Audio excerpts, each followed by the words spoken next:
The climate change corresponds to a consequence of the emission of the greenhouse gases produced mainly from the anthropogenic activities such as agriculture, mining, transportation, and manufacturing activities. The United Nations has estimated that due to the increase in the GHG emissions, the planet is set to reach an increment of at least 1.5 degrees Celsius for the year 2030,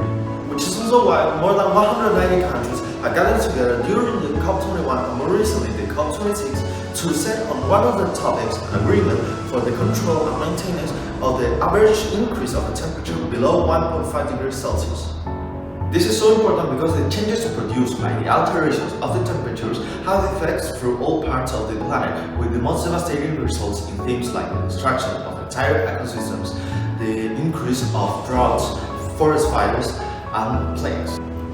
These effects not only will cause several changes to the way people tend to live their lives, but also will generate alteration to the globalization and international business context in which we are currently standing and the one that will come in the near future.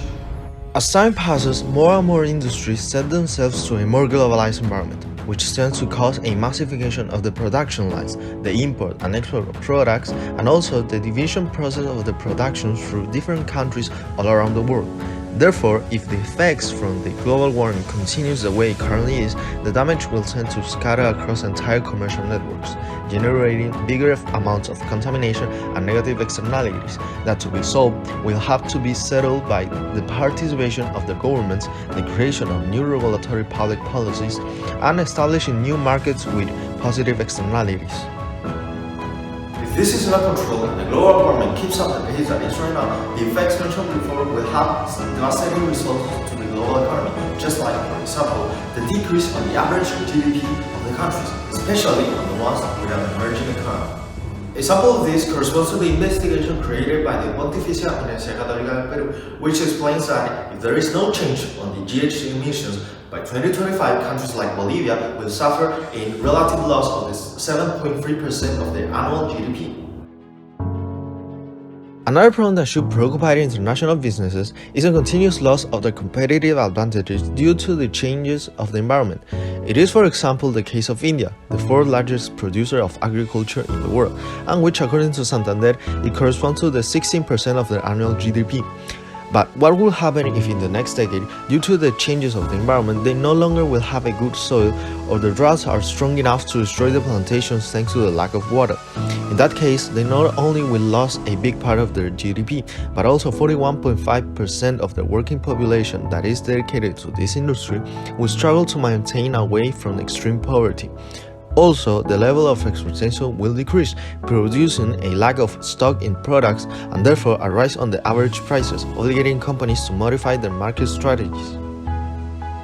Although climate change has terrible effects on the society and the economy spectrum, it is also something that brings afloat a positive aspect in front of all of us, and that is the image of a globalized community that is capable to unite and work together for a real change.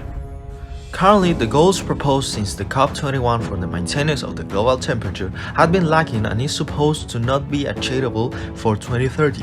But there is still a chance to reverse this situation, with collective global collaborations like the development of net zero emissions, in which are participant, according to the United Nations, 130 countries and more than 160 financial operators who have created one of the biggest financial alliances, which is focused to create new business models based in the negative of the carbon emissions.